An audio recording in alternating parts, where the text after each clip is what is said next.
નમસ્કાર વિદ્યાર્થી મિત્રો, કેમ છો? મજામાં ને?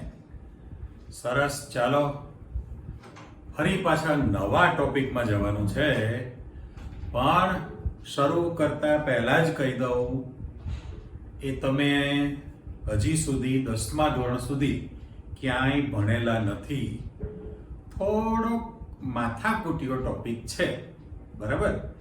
ટેક્સ્ટ બુકમાં તો પેજ ભરી ભરીને ઘણું બધું આપેલું છે, પણ સરવાળે સંક્ષિપ્તમાં તમે જાઓ તો કહેવા શું માગે છે એનું હાર્દ ખબર પડવી જોઈએ, અને પરીક્ષામાં જે પ્રશ્ન પૂછાતા રહે છે એના આન્સર કેવી રીતે લખવા એ આવડવું જરૂરી છે, બરાબર ને? ઓકે, ચાલો તો નવો ટોપિક આપણે ખોલીએ છીએ. લાંબો છે આખો, જોઈએ જેટલું આપણે ભણી શકીએ ત્યાં સુધી. પણ આજના પ્રશ્નમાં કેવું છે, જેટલા પ્રશ્નો છે એમાં તમારે ફરતા રહેવાનું છે, ચેક કરતા જાઓ. ક્યારેક હું અહીંયા લખીશ, આ બાજુ લખીશ, સરવાળે છેલ્લે આપણે પૂર્ણાહુતિ કરીએ ત્યારે માહિતી લઈ લેવાની છે. પહેલું જ મેં હેડિંગ આપેલું છે, તમે ચેક કરો. પ્રશ્ન તરીકે આણ્વીય કક્ષકવાદ, એટલે એને એમઓ સિદ્ધાંત, મોલેક્યુલર ઓર્બિટલ કહેવાય. લાસ્ટ લેક્ચરમાં તમે વીબી થિયરી શીખેલા હતા. સંયોજકતા બંધવાદનો સિદ્ધાંત, વેલેન્સ બોન્ડિંગ થિયરી હતી. આ મોલેક્યુલર ઓર્બિટલ થિયરી છે, એમઓ સિદ્ધાંત કહેવાય, બરાબર? એટલે આણ્વીય કક્ષક એમઓ સિદ્ધાંત સમજાવો, આ તમારો ક્વેશ્ચન છે. અંદર 5-7 મુદ્દા લખેલા છે, ડિસ્ક્રિપ્ટિવ પોર્શન છે, ચિંતા નહીં તમારે. અહીંયા કોઈ મેથેમેટિકલ સ્ટેપ બહુ નથી, એટલે છે જ નહીં, મેથેમેટિકલ સ્ટેપ નથી, કોઈ સમીકરણો નથી, માત્ર ગુજરાતીમાં સરસ મજાનું ભાષાંતર કરવાનું છે. એટલે તમે સમજી લો તો આરામથી તમારી પેન કાગળ ઉપર દોડે, રમે. ઓકે, એટલે આણ્વીય કક્ષકવાદની સમજૂતી આપવાની છે. આગળ વધો. પછી જે પ્રશ્ન મૂકેલો છે એને બ્લોક કરો. જુઓ, LCAO સિદ્ધાંતની સમજૂતી, પણ તમારે H2 અણુનું ઉદાહરણ લઈને સમજૂતી આપવાની છે. H2 અણુનું ઉદાહરણ આપીને LCAO નવો શબ્દ છે, દરેકનો શોર્ટ ટર્મ મૂકેલી છે. ફૂલ ફોર્મ બોલું છું, linear combination of atomic orbital. બધા છોકરા શબ્દ બોલ્યો. લિનિયર એટલે રેખીય, કોમ્બિનેશન એટલે સંગઠન, ઓફ એટોમિક એટલે પરમાણુવીય, ઓર્બિટલ એટલે કક્ષક. પરમાણુવીય કક્ષકનો રેખીય સંગઠનનો સિદ્ધાંત. પ્યોર ગુજરાતી કરી દીધું મેં. પરમાણુવીય કક્ષકોના રેખીય સંગઠનનો સિદ્ધાંત કહેવાય, એટલે linear combination of atomic orbital તૈયાર થયું કહેવાય. તો LCAO ની સમજૂતી H2 ઉદાહરણ લઈને તમારે સમજૂતી આપવી છે, એટલે આખો તમારી પાસે ક્વેશ્ચન આવે. સાથે સાથે પેલી બાજુ ખસો તો મેં 2 પાર્ટ પાડેલા છે, એ આપણી સમજૂતી માટે છે. પહેલું છે બંધકારક અને બંધ પ્રતિકારક, બરાબર? એ full form bonding molecular orbital. Bonding એટલે બંધકારક, મોલેક્યુલર એટલે આણ્વીય, ઓર્બિટલ એટલે કક્ષક. ત્યાં મેં શોર્ટ ફોર્મ લખી નાખી છે. અને સામે બંધ પ્રતિકારક છે, એટલે આગળ એન્ટી શબ્દ લખી જાય ને, વિરુદ્ધ. તો એનું નામ છે એન્ટી બોન્ડિંગ મોલેક્યુલર ઓર્બિટલ. એટલે એ તમને અલગ અલગ સ્વરૂપે પ્રશ્ન પૂછે તમને કે ભાઈ બંધકારક અને બંધ પ્રતિકારક આણ્વીય કક્ષક કોને કહે છે, કઈ રીતે ઉદ્ભવે છે, અથવા તો તમને તફાવત સ્વરૂપે પણ પૂછી શકે. એટલે અહીંયા જે તમે લખાણ આપો છો મુદ્દા, સામે એના કરતા વિરુદ્ધ મૂકવાના છે. ઓકે, અને ત્યાર પછી જે આ ક્વેશ્ચન છે, જો એના અંદર આપણે ફર્સ્ટ ક્લાસ 2-4 રાઉન્ડ મૂકી દીધેલા છે, એ બહુ જ અગત્યનો. એ પેપરમાં પ્રશ્ન હોય જ, પૂછવાનો હોય ને હોય જ, બરાબર? પણ ત્યાં લખાણ છે હાઇડ્રોજન 1 પહેલો પરમાણુ થી નિયોન 10 સુધીના જે તત્વો આવે, 1 થી 10 તત્વોની જે પરમાણુ કક્ષકો હોય, એમાંથી જે આણ્વીય કક્ષક ઉત્પન્ન થાય એની શક્તિનો આલેખ આપણે દોરવો છે. તમને આ ખ્યાલ આવી ગયો એટલે પછીના કોઈ પણ પ્રશ્ન તમારા સાચા પડે જ. ઓકે, ચલો વાંધો નહીં. આ આજનું કામ આપણું ધીરે ધીરે આગળ વધારતા જઈએ. તો પહેલામાં પહેલું જે મેં સામે ચોખવટ કરી એના માટે, હવે આણ્વીય કક્ષક સિદ્ધાંત જે છે એ આ પ્રસ્તાવના પેટે પહેલું વિધાન છે. અહીંયા 1 2 3 4 5 7 મુદ્દા તમને લખીને આપેલા છે. પણ આણ્વીય કક્ષક સિદ્ધાંત કોણે રજૂ કરેલો? તો કે એક તો હુન્ડ વૈજ્ઞાનિકનું નામ તમને ખબર જ છે અને મુલિકેન. આ બંને વૈજ્ઞાનિકોએ તમને આણ્વીય કક્ષક સિદ્ધાંત રજૂ કરેલો છે. બરાબર? એટલે હુન્ડ અને મુલિકેન એ બંને વૈજ્ઞાનિકે આણ્વીય કક્ષક સિદ્ધાંતના મુદ્દા રજૂ કર્યા. હવે એ જે સ્ટેટમેન્ટ છે એ બધું અહીંયા તમારી પાસે લખાણ આપેલું છે 5-7 મુદ્દાની અંદર તૈયાર કરીને. પણ એ બધું શરૂ કરતા પહેલા મારે એમ કહેવું છે, જે અગત્યની વસ્તુ છે એ ચેક કરો. દાખલા તરીકે તમે S, P, D અને F, ચલો આવું મેં લખી નાખ્યું.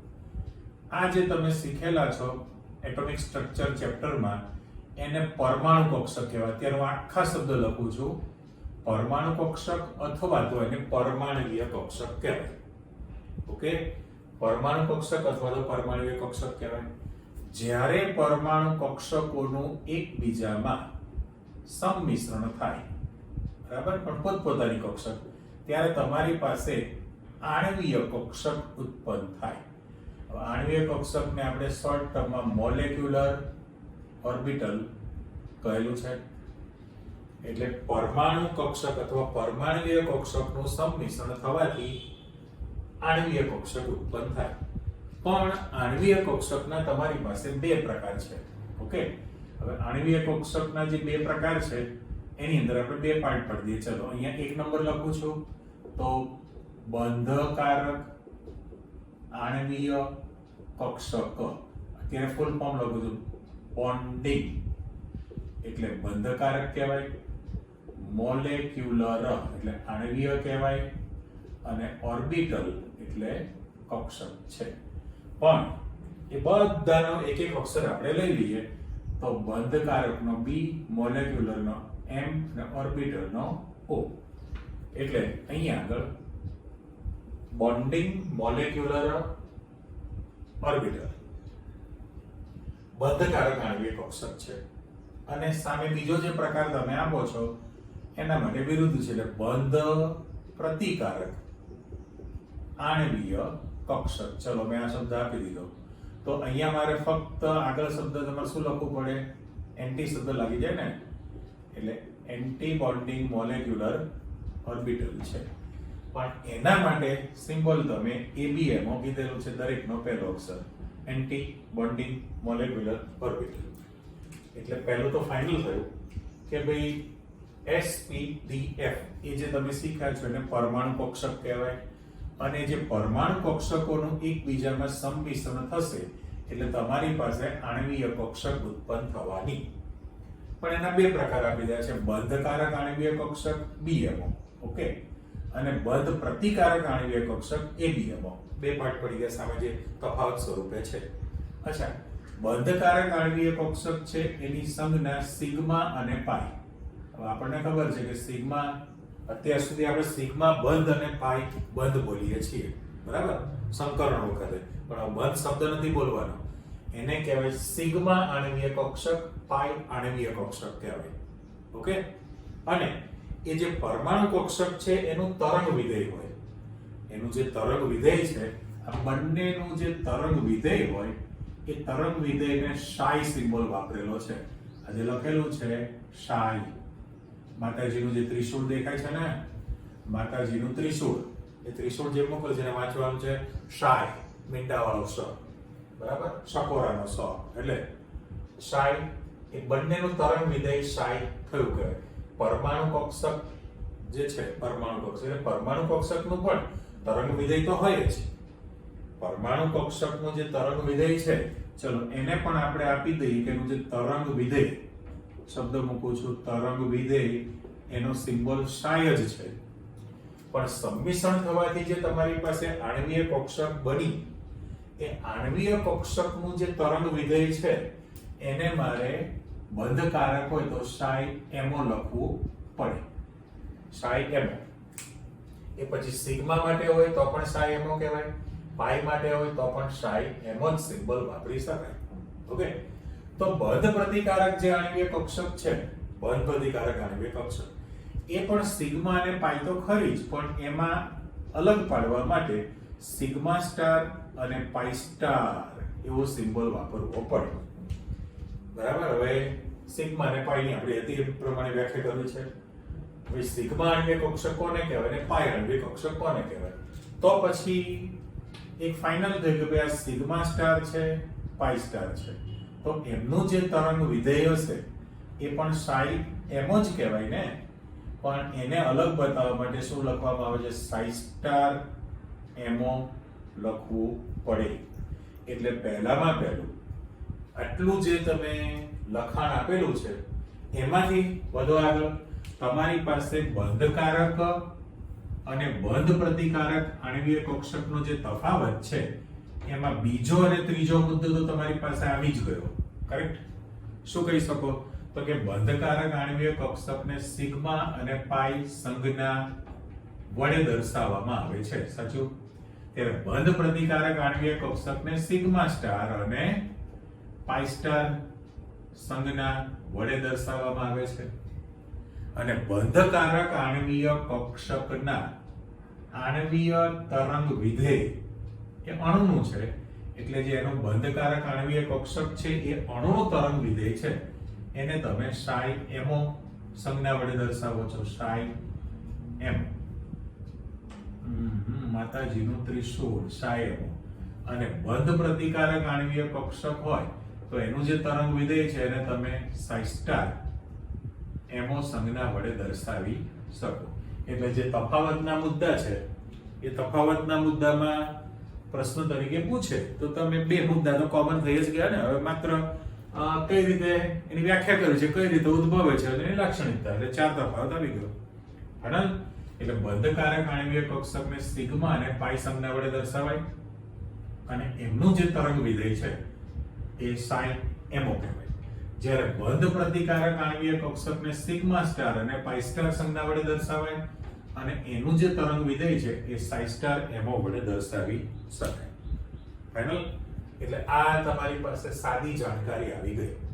જાણકારી. હવે પ્રશ્ન એવો થાય, સંકરણ જેવું જ છે કે જેટલી પરમાણુ કક્ષકનું સંમિશ્રણ થશે એટલી સંકર કક્ષક ઉત્પન્ન થાય છે ને. પરમાણુની વાત છે.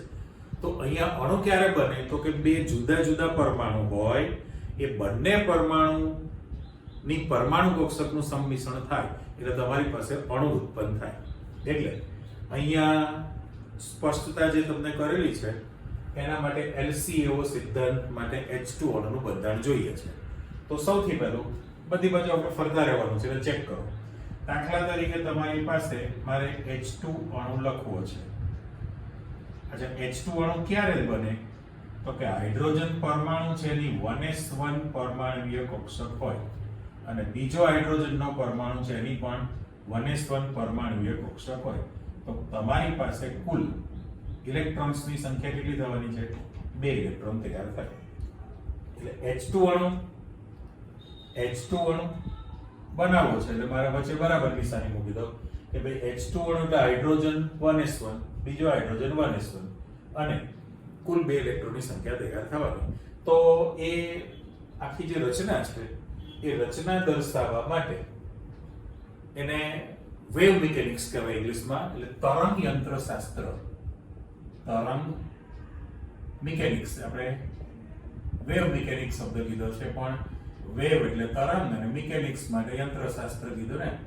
તો વેવ મિકેનિક્સ અનુસાર પરસ્પર સંયોજાતા બે પરમાણુની પરમાણુય કક્ષકોના જે તરંગ વિધેય છે, પરમાણુય કક્ષક છે એનું તરંગ વિધેય વિચારેલું છે, એ તરંગ વિધેયોનું એક ઘાત રેખીય સંગઠન થાય. સંગઠન થશે તો તમારી પાસે આણ્વીય કક્ષક ઉત્પન્ન થવાની. બરાબર? તો અહીંયા આપણે થોડીક માહિતી એવી મૂકીએ છીએ કે ભાઈ ક્વોન્ટમ મિકેનિક્સ તરંગ યંત્રશાસ્ત્ર પ્રમાણે તમે એવું કહી શકો. દાખલા તરીકે હાઇડ્રોજન આ A નંબરનો પરમાણુ છે અને આ હાઇડ્રોજન B નંબરનો પરમાણુ છે. ઓકે, બે હાઇડ્રોજનના પરમાણુ છે, બોલું બધું લખાણ છે અંદર. ધારો કે આપણે H2 અણુને સેમ્પલ તરીકે લેવાનું છે. H2 અણુનું ઉદાહરણ આપવું છે તો હાઇડ્રોજનનો A નંબરનો પરમાણુ હાઇડ્રોજનનો B નંબરનો પરમાણુ છે, એ જ્યારે પરસ્પર એકબીજા સાથે સંયોજાય તો આપણી પાસે ખબર છે કે હાઇડ્રોજન પરમાણુની 1s1, જેને હવે શોર્ટ ફોર્મ લખીશ, પરમાણુ કક્ષક છે, 1s1 પરમાણુ કક્ષક છે. સેમ કોપી બીજો જે હાઇડ્રોજન પરમાણુ છે એની પણ 1s1 પરમાણુ કક્ષક કહેવાશે. પણ જાણીએ છીએ આપણે કે બંનેનું સ્પિન વિરુદ્ધ દિશામાં હોવું જોઈએ. જો વિરુદ્ધ દિશામાં સ્પિન ગતિ ધરાવતા ઇલેક્ટ્રોન વાળી કક્ષક હોય તો જ સંમિશ્રણ થઈ શકે. એટલે બધી કન્ડિશન છે સંમિશ્રણ થવા માટે. તો આ જે 1s1 પરમાણુ કક્ષક છે એનું જે તરંગ વિધેય છે એ psi પરમાણુ કક્ષક એટલે psi A નંબર કહીએ આપણે. અને બીજો જે પરમાણુ છે હાઇડ્રોજનનો, જેને પેટી મૂકી દો, HAHB, એની પોતાની પરમાણુ કક્ષક, અને પરમાણુ કક્ષકનું જે તરંગ વિધેય છે એને psi B કહેવાશે ને, બરાબર? એટલે આને આ psi B અને આને psi A શબ્દ મૂકી દઈએ. હવે એ પરમાણુય કક્ષકના તરંગ વિધેયોનું રેખીય સંગઠન થશે. એટલે પરમાણુય કક્ષકોનું આપણે શબ્દ શું મૂકીએ છીએ? અહીંયા આગળ રેડ પેનથી લખેલું છે રેખીય સંગઠન, એટલે ઇંગ્લિશમાં લિનિયર અને કોમ્બિનેશન. એટલે લિનિયર એટલે રેખીય, સંગઠન એટલે કોમ્બિનેશન થાય. તો એ બે રીતે થશે. બે રીતે થાય ને તમારી પાસે બે આણ્વીય કક્ષક ઉત્પન્ન થશે.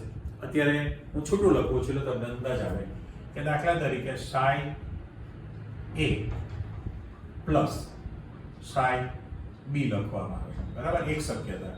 તો એના કારણે તમારી પાસે અત્યારે એમો લખો ને, મોલેક્યુલર આણ્વીય કક્ષક છે એમો, બરાબર? અને એના બદલે હું અહીંયા psi A જ લખેલું છે, psi A. psi A અહીંયા હું માઇનસ કરી નાખું અને psi B છે. તો એના કારણે પણ તમારી પાસે આણ્વીય કક્ષક ઉત્પન્ન થાય. એટલે અહીંયા વચ્ચે અને શબ્દ મૂક્યો છે. પણ તમારે યાદ રાખવાનું છે કે આ જે લખાણ આપેલું છે કે જો તમે રેખીય સંગઠન, લિનિયર ઇક્વેશન કહેવાય, કારણ કે આની અંદર કોઈ ઘાત છે જ નહીં, બરાબર? સાદું સમીકરણ કહેવાય ને, ax by c બરાબર 0. તો રેખીય સમીકરણ તૈયાર થયેલું કહેવાય. બીજું કે જો તમે આનું પ્લસ નિશાની મૂકો, અને યાદ રાખવાનું છે પ્લસ નિશાની મૂકો તો એ બંધકારક આણ્વીય કક્ષક બને, psi MO છે, બરાબર? પણ જો તમે વચ્ચે માઇનસ નિશાની મૂકો તો એ psi સ્ટાર MO થઈ ગયું, એટલે બંધ પ્રતિકારક આણ્વીય કક્ષક બની કહેવાય.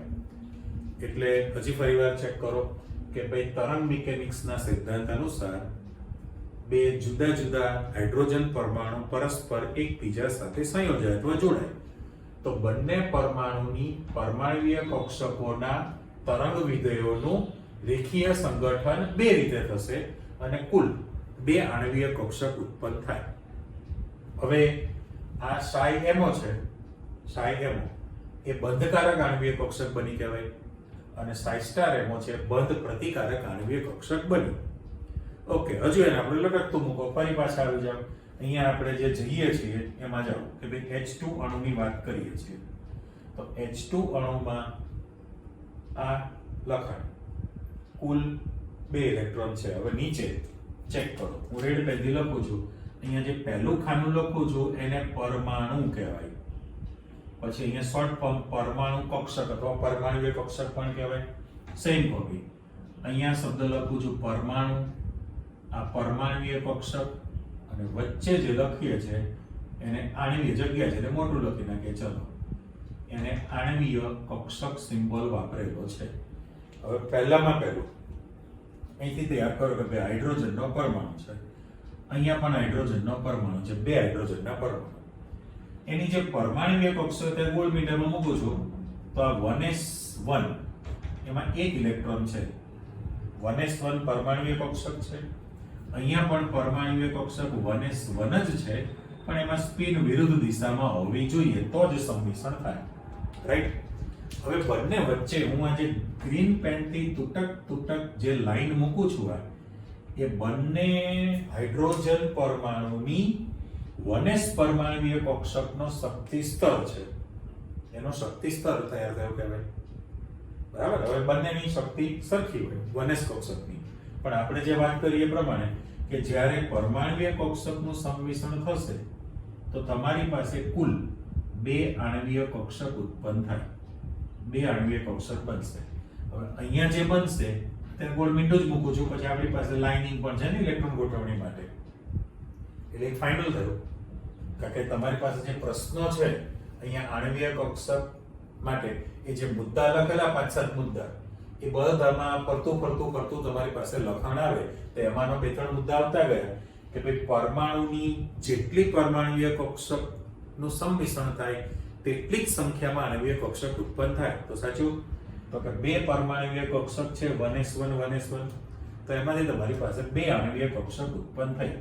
પણ હવે જોઈ શકાશે કે જે આ જે આણ્વીય કક્ષક બની એની ઊર્જા મૂળ પરમાણુય કક્ષક જે 1s છે જો લેવલ એના કરતા ઓછી ઊર્જા છે ને, એના કરતા ઓછી ઊર્જા રહી. તો એ જે બને છે એને બંધકારક આણ્વીય કક્ષક BMO કહેવાય. એનું નામ છે BMO. બરાબર. આ પેટી મૂકી દો. અને જે આણ્વીય કક્ષક ઉત્પન્ન થઈ એની ઊર્જા મૂળ પરમાણુય કક્ષકની ઊર્જા કરતા વધુ છે તો એ જે બની છે એને ABMO કહેવાય. એટલે ફરી પાછો તમારી પાસે મુદ્દો આવી ગયો કે ભાઈ બંધકારક આણ્વીય કક્ષકની ઊર્જા એ મૂળ પરમાણુય કક્ષકની ઊર્જા કરતા કેવી રહેતી હોય છે? ઓછી રહેતી હોય છે. અને આની જે ઊર્જા છે એ મૂળ પરમાણુય કક્ષકની ઊર્જા કરતા વધી જશે ABMO ની. ફાઇનલ. પાછું આપણે તો કક્ષકોના સંમિશ્રણ ખબર જ છે કે ભાઈ SS કક્ષકનું સંમિશ્રણ થાય તો સિગ્મા પ્રકારની આણ્વીય કક્ષક બને. એટલે નામ જો આને તમે આપો તો સૌથી પહેલું આ જે બની છે એને આપણે સિગ્મા આણ્વીય કક્ષક કહેવાય. એટલે નામ જો આપણે આપીએ તો સિગ્મા 1s કહેવાય એને.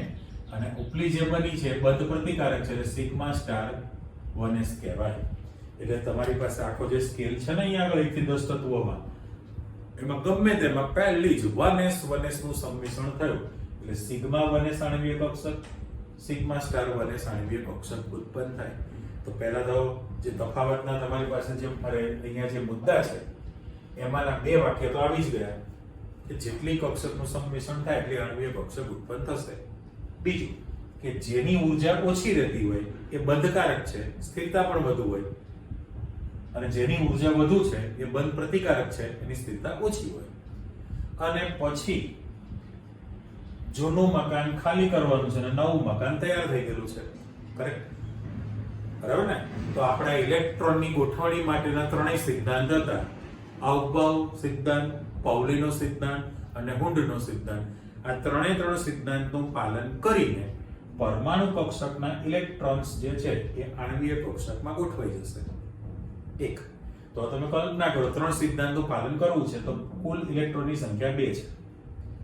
2 ઇલેક્ટ્રોન છે, મકાન પણ 2 છે, પણ સૌથી પહેલા કઈ ભરાવાની છે? તમે કહેશો કે ઓછી ઊર્જા વાળી કક્ષક BMO પહેલા ભરાય. એટલે BMO પહેલા ભરાશે પછી જ ABMO માં ઇલેક્ટ્રોન જાય. એટલે અપવાઉ થિયરીનું પાલન થયું.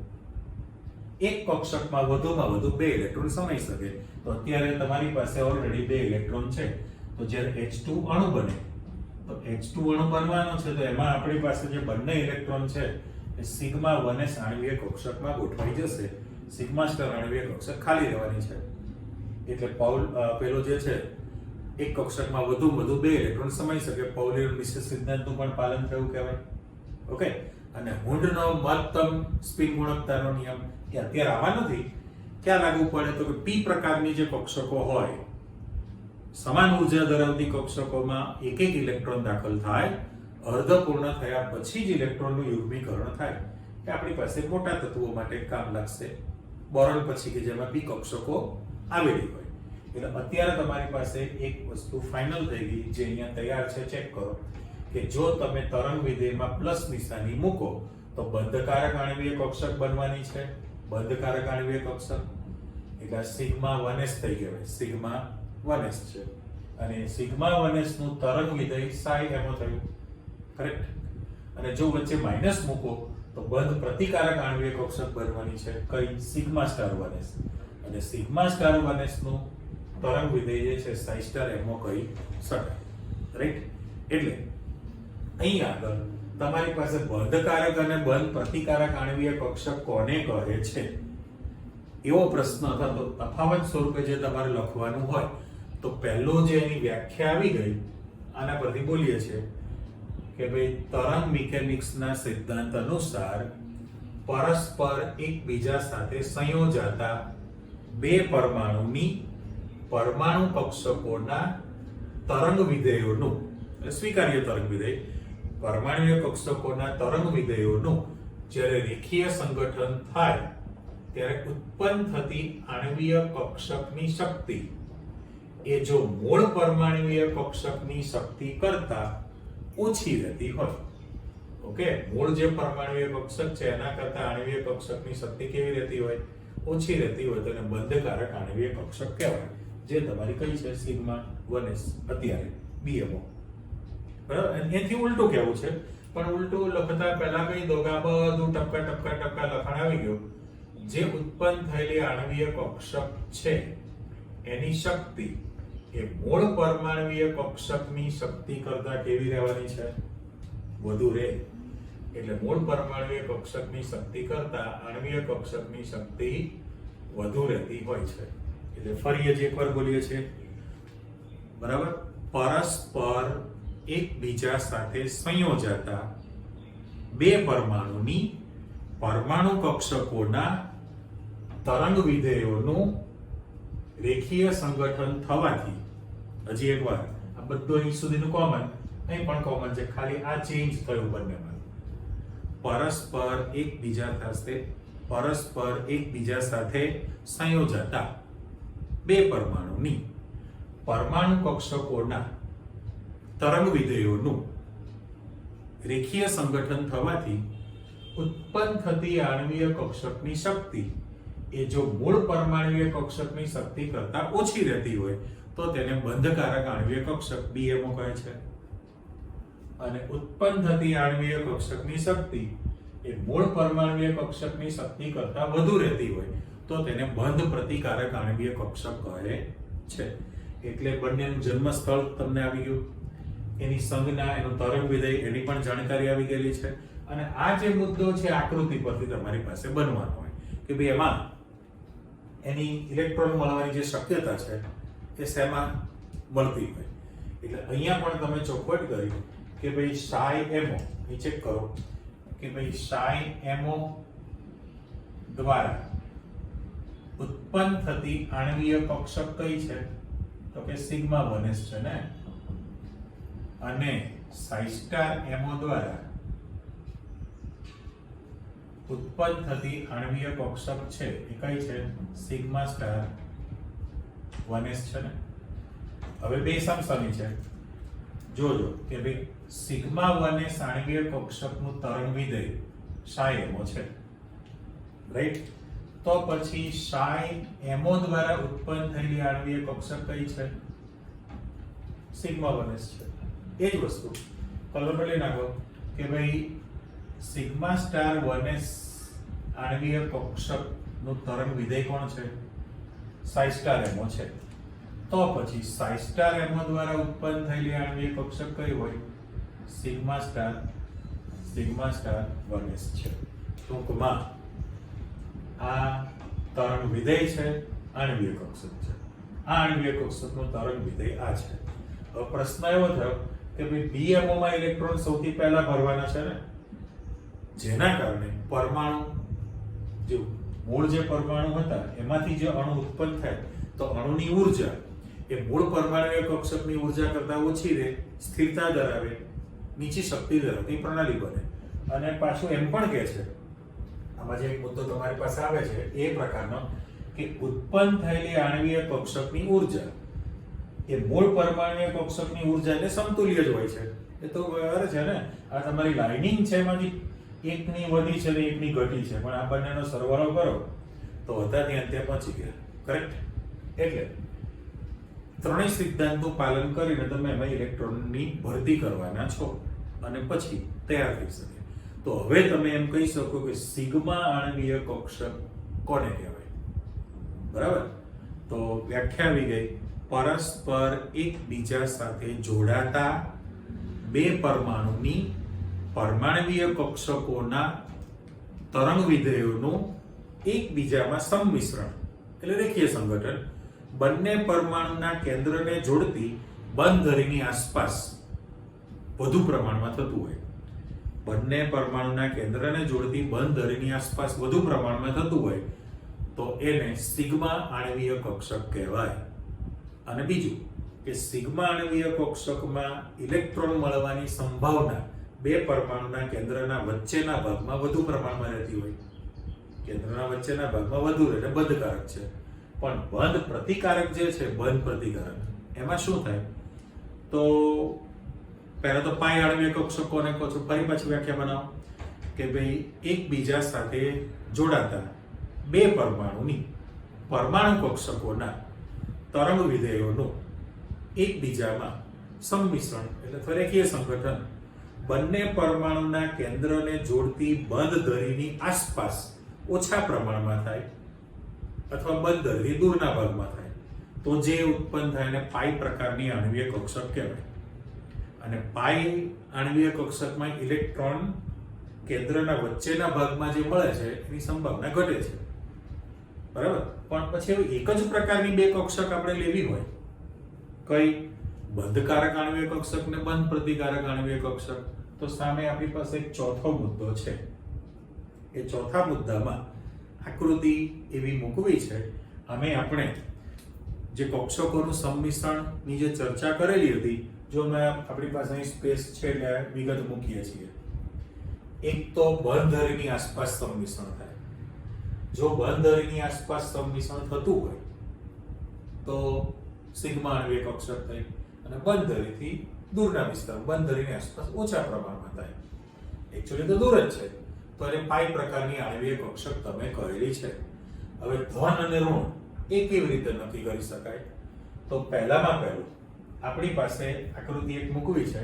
માની લો આ તો ભાઈ 1s નું જે સંમિશ્રણ છે, એટલે આ જે સંમિશ્રણ થવા માટેની શરત પણ શું કહે છે? તો કે જે બે પરમાણુ છે એની પરમાણુ કક્ષક વચ્ચેનો શક્તિનો તફાવત ખૂબ જ નજીકનો એટલે લગભગ સમાન હોવો જોઈએ અથવા સમાન હોવો જોઈએ. ખૂબ જ તફાવત ઓછો હોવો જોઈએ, પહેલી શરત. બીજું કે જે જોડાય છે બંને પરમાણુની કક્ષકોની સમમિતિ સિમેટ્રી સમાન હોવી જોઈએ. એટલા માટે કે દાખલા તરીકે અહીંયા એક પરમાણુની 1s કક્ષક છે અને બીજા પરમાણુની 1s કક્ષક છે તો એનું જે સંમિશ્રણ જે છે એ શક્ય બનશે, કારણ કે બંનેની કક્ષકની ઊર્જા પણ સરખી છે અને સમમિતિ પણ સરખી છે, સેમ કોપી.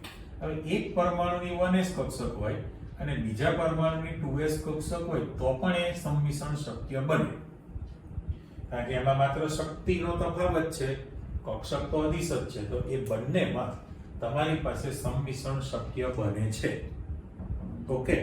પણ જો તમે સદિશ કક્ષકને વિચારણામાં લઈ લો, આ તો આપણે અદિશની માહિતી આપી ને, હવે સાથે સાથે એવું આપણે લખાણ આપી જ દઈએ છીએ. ચાલો કે ભાઈ સિગ્મા પ્રકારની સિગ્મા 2pz છે, ઓકે, અને સિગ્મા 2pz છે. pz કક્ષકનું સંમિશ્રણ થાય, pz કક્ષકનું સંમિશ્રણ થાય તો સિગ્મા પ્રકારની આણ્વીય કક્ષક બને. તો અત્યારે હું સિગ્મા સિમ્બોલ કાઢી નાખું અને pz છે, 2pz હોય દાખલા તરીકે, બરાબર? કારણ કે 2 નંબરથી કક્ષકો સ્ટાર્ટ થઈ છે તો તમે અહીં પણ કહી શકો કે 2pz કક્ષક હોય તો એનું સંમિશ્રણ શક્ય બનશે. એટલે શક્ય ક્યાં બનેલું છે? તો 1s માટે શક્ય છે, 1s 2s માટે શક્ય છે, હું કાઢી નાખું છું. pz માટે પણ શક્ય છે જ. પણ શેમાં અશક્ય છે?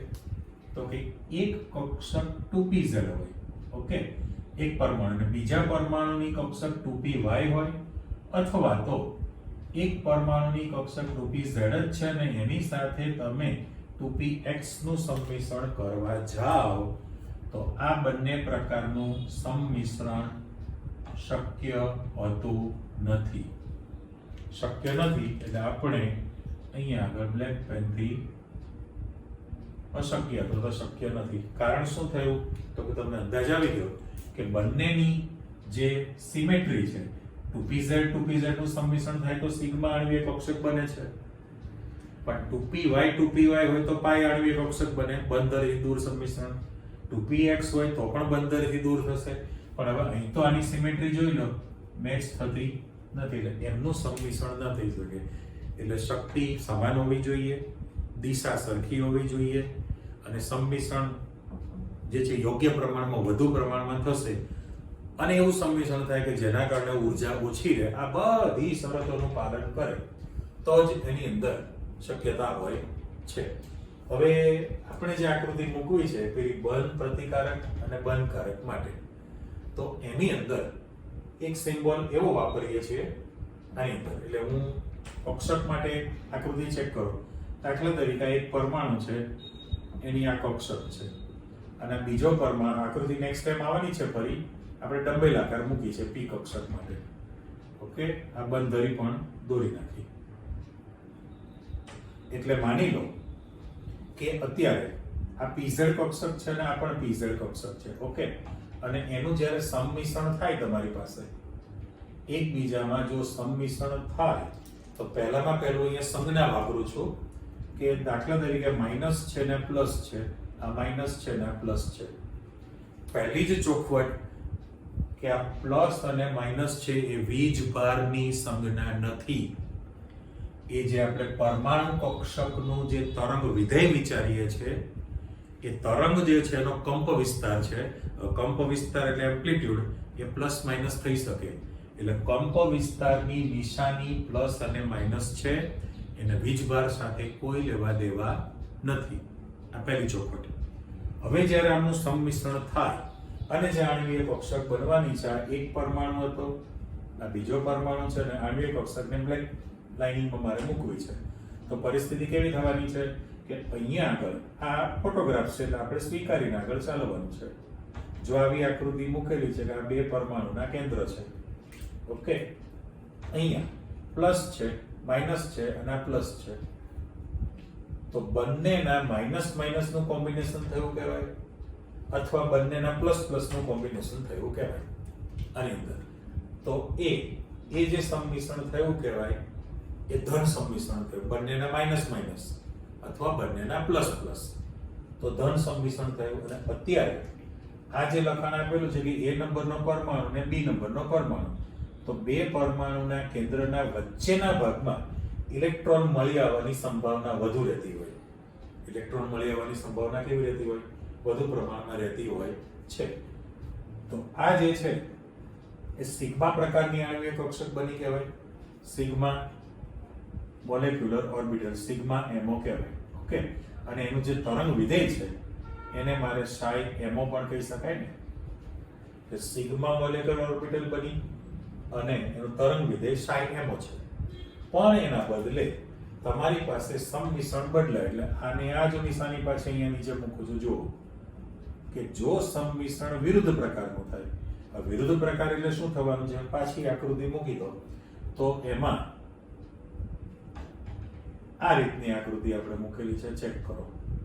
જો આ બંધ ધરી ફરી પાછી બ્લુ પેનથી મૂકી દો. જો આ બંધ ધરી બંને પરમાણુના કેન્દ્રને જોડતી, બરાબર, એટલે આણ્વીય કક્ષક બનેલી છે. પણ અત્યારે કેવું થાય, જેમ બે માઇનસ માઇનસ નું કોમ્બિનેશન હતું તો આ પ્લસ હોય તો આ માઇનસ છે, તો અહીંયા પ્લસ છે તો આ માઇનસ છે. એટલે પરિસ્થિતિ એવી થઈ કે બંને પરમાણુના કેન્દ્રના વચ્ચેના ભાગમાં તમને ઇલેક્ટ્રોન મળવાની સંભાવના ખૂબ જ નહીવત થઈ જશે. એટલે આમાં ઇલેક્ટ્રોન ન મળે તો આને ખબર છે તમને શું કે નોડલ સમતલ કહેવાય ને. નોડલ સમતલ તમારી પાસે તૈયાર થયું કે ઇલેક્ટ્રોન મળવાની સંભાવના ખૂબ જ વધુ રહેતી હોય, આમાં સંભાવના ખૂબ જ ઓછી રહેતી હોય.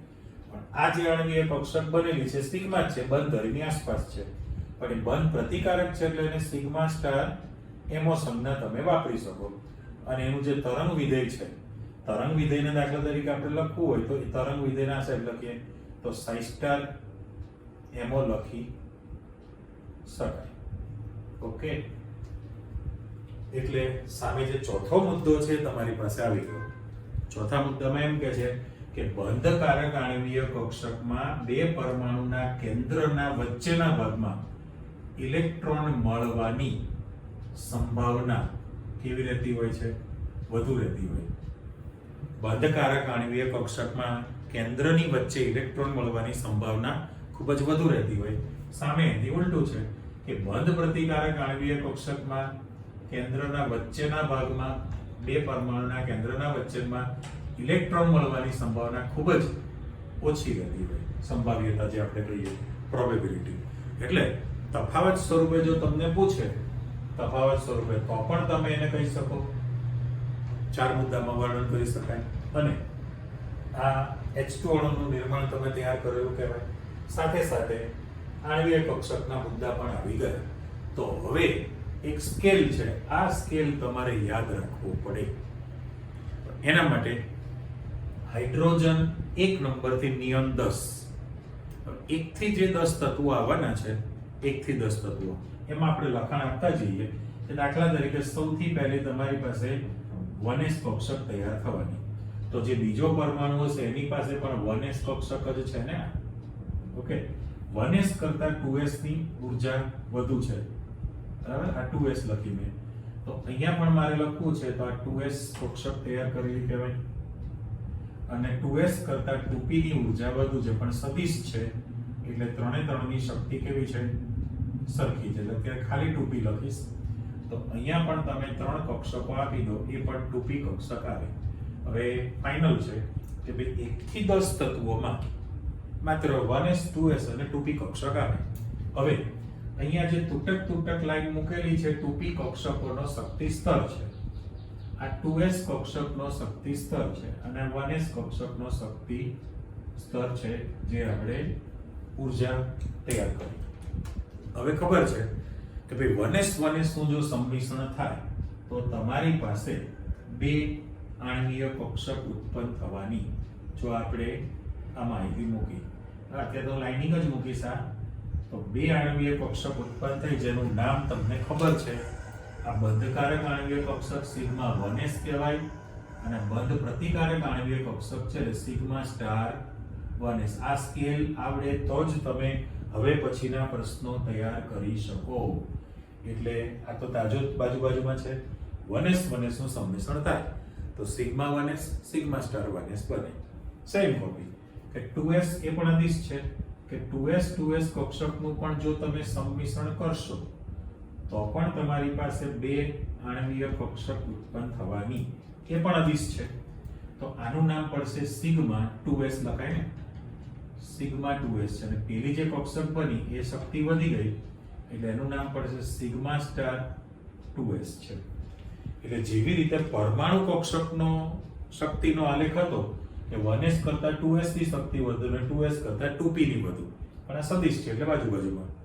બરાબર, તો આણ્વીય કક્ષક ઉત્પન્ન થાય એનો પણ ઉર્જાનો ક્રમ જ છે. સૌથી ઓછી ઉર્જા કોની? તો કે સિગ્મા 1s ની. બરાબર, એમ આગળ વધતા જઈએ. એના કરતા વધુ ઉર્જા સિગ્મા સ્ટાર 1s, એના કરતા સિગ્મા 2s, એના કરતા સિગ્મા સ્ટાર 2s થયું. હવે અહીંયા તમારી પાસે 2p માં ધ્યાન રાખવાનું છે. તો 1 થી 10 તત્વોના જ્યારે તમે અણુ લેવાના છો તો તમારી પાસે કેટલા શક્ય બને? તો લખું છું, જો H2 છે, He2 છે, Li2, Be2, B2, C2, N2, O2, F2 અને Ne2. ચલો મેં આમ સમાડી તો દીધા છે, પણ એટલા માટે તમારે ધ્યાનમાં રાખવાનું છે કે ક્રમ બદલા બધા માટેની ઇલેક્ટ્રોન રચના લખવાની છે. એ નેક્સ્ટ શીખવાના, જેની ચિંતા ન કરો. તમે જે પરમાણુ રચના ચેપ્ટરમાં ઇલેક્ટ્રોન રચના લખી 1 થી 30 તત્વોની ઇલેક્ટ્રોન રચના શીખ્યા એને પરમાણુની ઇલેક્ટ્રોન રચના કહેવાય, પરમાણુની ઇલેક્ટ્રોન રચના. અને આ પ્રકરણમાં તમે શીખવાના છો એ અણુની ઇલેક્ટ્રોન રચના છે. અણુ એટલે શું થયા? જો આપણી પાસે તૈયાર 1 થી 10 તત્વોની અંદર આ જે મૂકેલ H2, He2, Li2, Be2 અણુ કહેવાય ને. પણ હવે અહીં આગળ B2, C2, N2 એટલે બોરોનનો, કાર્બનનો અણુ અને N2 નો અણુ. અને આ તમારી પાસે અપવાદ છે કે O2 ને F2, O2, F2 અપવાદ તરીકે તમે મૂકેલું છે અને Na2 જે શક્ય છે તે સાબિત કરવાના છો. તો અત્યારે આપણે એવું કરીએ છીએ કે B2C2N2 પ્રમાણે જો તમે જાઓ તો 3 કક્ષકોનું જે સંમિશ્રણ છે એમાંથી તમારી પાસે 6 કક્ષક બનવાની. એમાં આ જે 3 કક્ષક મેં મૂકી છે એ 3 કક્ષકની ઉર્જા ઓછી છે. બરાબર? આ 3 ની ઉર્જા મૂળ પરમાણુય કક્ષક કરતા ઓછી. અને બીજી જે 3 બનાવશો એ જે 3 કક્ષકો છે એની ઉર્જા, એની તમારી પાસે જે ઉર્જા છે એ વધવાની છે. એટલે અહીંથી ફરી પાછું આ મૂકી દો. એટલે પહેલા તો તમે નક્કી કરી લો કે ભાઈ જે બનાવેલી છે એ ટોટલ કક્ષકો કેટલી બનાવી? 6. P ની વાત છે તો 1 2 3 1 2 3 એમાંથી 3 નીચા શક્તિ સ્તર વાળી બનાવી ને 3 ઊંચા શક્તિ સ્તર વાળી બનાવી. હવે જે લોચો પડવાનો છે, બરાબર, અત્યારે પહેલા નામ આપી દો. તમે જે નામકરણ કરવાનું છે ઓરિજિનલ, તો આ સદિશ છે એટલે પાઈ. પહેલા તો શું વાત કરીએ આપણે કે ભાઈ pz કક્ષકનું સંમિશ્રણ થાય તો સિગ્મા 2pz બને. એટલે કે pz સિગ્મા આણ્વિય કક્ષક ઉત્પન્ન કરે. પણ પાઈ 2px અને પાઈ 2py તો px હોય અથવા તો py કક્ષક હોય તો એના સંમિશ્રણથી હંમેશા પાઈ પ્રકારની આણ્વિય કક્ષક બને. પણ એ બંનેની શક્તિ સરખી છે એટલે બાજુ બાજુમાં મૂકેલી છે ને, બંને બાજુ બાજુમાં જ મૂકેલી છે. અત્યારે મેં લાઇનિંગ જ ખાલી કરેલી છે. ટેક્સ્ટ બુકમાં બોક્સ કરેલું છે ઇલેક્ટ્રોન ભરીએ ત્યારે. ઓકે, ઉપર જશો તો 3 ની શક્તિ વધી ગઈ. આ જે બનશે પાઈ સ્ટાર 2px થવાનું છે અને પાઈ સ્ટાર 2py થાય. અને સૌથી વધુ શક્તિ કોની? તો કે સિગ્મા સ્ટાર 2pz ની છે. એટલે પહેલા તો 1 થી 10 તત્વોની અંદર આમે જે ક્રમ મૂકેલો છે B2C2N2 માટેનો છે. B2C2N2 પ્રમાણે તમારે આ વધતો ક્રમ થયો. પણ અપવાદમાં તમને O2 ને F2 કીધેલું છે. અપવાદ એ પૂછાય ત્યારે તમારે ચેન્જ થાય.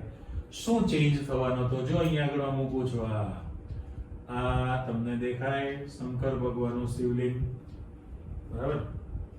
આ જે શિવલિંગ આપણે તૈયાર કર્યું છે એ ઇન્ટરચેન્જ થઈ જાય.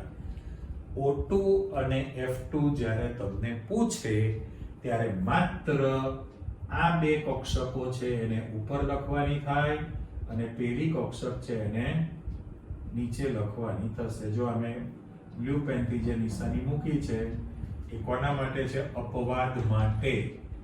એટલે જો O2 ને F2 નો ચિતાર દોરવાનો આવે, ઇલેક્ટ્રોન્સને લખવાની આવે, ચિતાર તો ચોકડીમાં દોર્યા જ નથી હવે તો, પણ ઇલેક્ટ્રોન્સને લખવાની આવે એટલે તમારી પાસે માત્ર ચેન્જ આ જગ્યાએ જ થવાનો છે. ઉપરની બદલાય પાછું, એટલે મેં ખાસ કીધું છે. તો પ્રશ્ન આવી ગયો કે ભાઈ હાઇડ્રોજન થી શરૂ કરીને N2 અથવા તો કારણ કે તમારી પાસે તો બેરિયમમાં તો છે જ નહીં p કક્ષક, તો B2C2N2 નો અણુ જો તમે લો તો એની આણ્વિય કક્ષકનો શક્તિનો ક્રમ આ રેડ પેનથી લખેલો છે આવી ગયો. પણ જો તમે અપવાદમાં O2 ને F2 ની ચર્ચા કરો તો આ બે કક્ષકની શક્તિ ઉપર જતી રહેશે. જો બરાબર, બંનેની શક્તિ ઉપર જતી રહે, વધી જશે અને એની સાપેક્ષમાં સિગ્મા 2pz ની ઉર્જા ઘટવાની છે. આ માત્ર બે જગ્યાએ જ ઇન્ટરચેન્જ આવે, ઉપર કોઈ ફેર બદલી થતી નથી. એટલે ટૂંકમાં જ્યાં સુધી તમે આ સ્કેલ તૈયાર નહીં કરો ત્યાં સુધી તમે ઇલેક્ટ્રોન્સને અને બધું લખી શકવાનું નથી. નેક્સ્ટ ટાઈમ માટેનું આપણે દાણા નાખી દીધા છે, તમે તૈયારી કરી શકો એટલા માટે. ટૂંકમાં આજે તમે જે શીખ્યા છો એ આણ્વીય કક્ષક સિદ્ધાંતની માહિતી લીધી છે, LCO સિદ્ધાંત H2 અણુ માટે, બરાબર, બંધ પ્રતિકારકનો તફાવત અને 1 થી 10 તત્વો જે છે એના માટે. એમાં પણ આ દ્વિપરમાણુ અણુ કહેવાય ને, આ કહેવાય છે દ્વિપરમાણુ, પણ સમકેન્દ્રીય છે. તો એ પણ થઈ ગયું ને કે જ્યારે સમકેન્દ્રીય અણુ હોય તો આણ્વીય કક્ષક બે પરમાણુના કેન્દ્રના વચ્ચેના ભાગમાં આવતી હોય અને બંને સાથે સંકળાયેલી ગણાય. પણ ઘણા અણુ એવા છે વિષમ કેન્દ્રીય, દાખલા તરીકે કાર્બન મોનોક્સાઇડ CO, તો કાર્બન પણ છે ને ઓક્સિજન પણ છે, બે અલગ પરમાણુ. નાઇટ્રિક ઓક્સાઇડ NO, તો નાઇટ્રોજન છે પણ ઓક્સિજન છે, તે પણ અલગ અલગ છે. તો વિષમ કેન્દ્રીય થયું અથવા બે કરતા વધુ પરમાણુ સંકળાયેલા હોય તો જે આણ્વિય કક્ષક છે એ બે કરતા વધુ કેન્દ્ર સાથે પણ જોડાયેલી રહેતી હોય છે. એ પણ તમારે મુદ્દાના લખાણની અંદર વાંચવામાં મળશે. એટલે ટૂંકમાં આખો સ્કેલ તમે તૈયાર કરી રાખો. નેક્સ્ટ સ્ટેપ બધા જ અણુની આપણે ઇલેક્ટ્રોન રચના દોરીને તૈયાર કરવાની છે, જે પરીક્ષામાં પૂછવાની હોય જ. બરાબર? ઓકે, મળીએ ફરી પાછા. આવજો, બાય.